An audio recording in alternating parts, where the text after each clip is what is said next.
పనితనం. కథ రచన వాణి.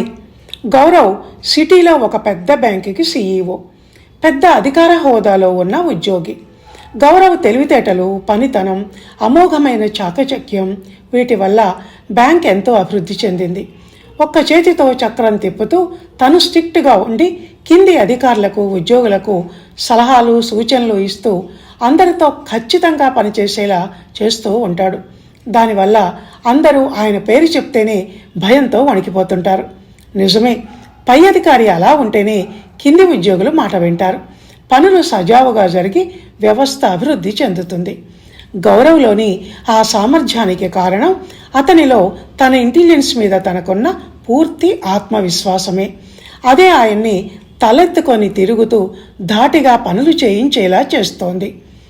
అయితే చంద్రునిలో మచ్చలా గౌరవ్లో ఒక మానసిక బలహీనత ఉంది. అదేమిటి అంటే అహంకారం.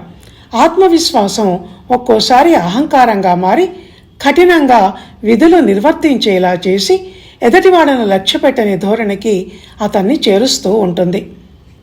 అది అలా ఉండగా ఒకసారి గౌరవ్ భార్యాపిల్లలతో కలిసి హోమ్ టూర్కి తన స్వగ్రామానికి కారులో వెళ్ళాడు.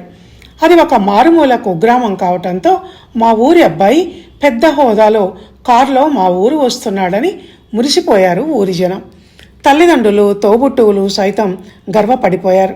కానీ గౌరవ్ ఎవరితో ఎంత ఉండాలో అంతే అన్నట్టు గంభీరంగా మితభాషిత్వంతో ఉన్నాడు. ఆ పల్లెటూరు జనాన్ని చూస్తుంటే నేను వీళ్లతో మాట్లాడటం ఏంటి అని అనుకోవటమే అందుకు కారణం. ఒకరోజు రాత్రి అంతా కలిసి భోజనం చేస్తుండగా ఉన్నట్టుండి కరెంటు పోయింది. అయ్యో అన్నారు అంతా. గౌరవ్ తండ్రి వెంకట్రావు గారు లేచి ఇంటి చుట్టుపక్కల ఇళ్లలో కరెంటు ఉండటం చూసి ఎలక్ట్రీషియన్ రంగాకు వెంటనే రమ్మని ఫోన్ చేశాడు. ఊరి కరణం గారి ఫోన్ కావటంతో లూనా మీద ఆగమేఘాల మీద వచ్చాడు రంగా. వస్తూనే చకచక చేతిలో ఉన్న స్క్రూ డ్రైవర్తో స్విచ్ బోర్డు ఓపెన్ చేసి టెస్టర్తో టెస్ట్ చేసి ఫీజు ఎగిరిపోయింది సారు అంటూ ఒక్క నిమిషంలో ఫీజు వైర్ వేశాడు.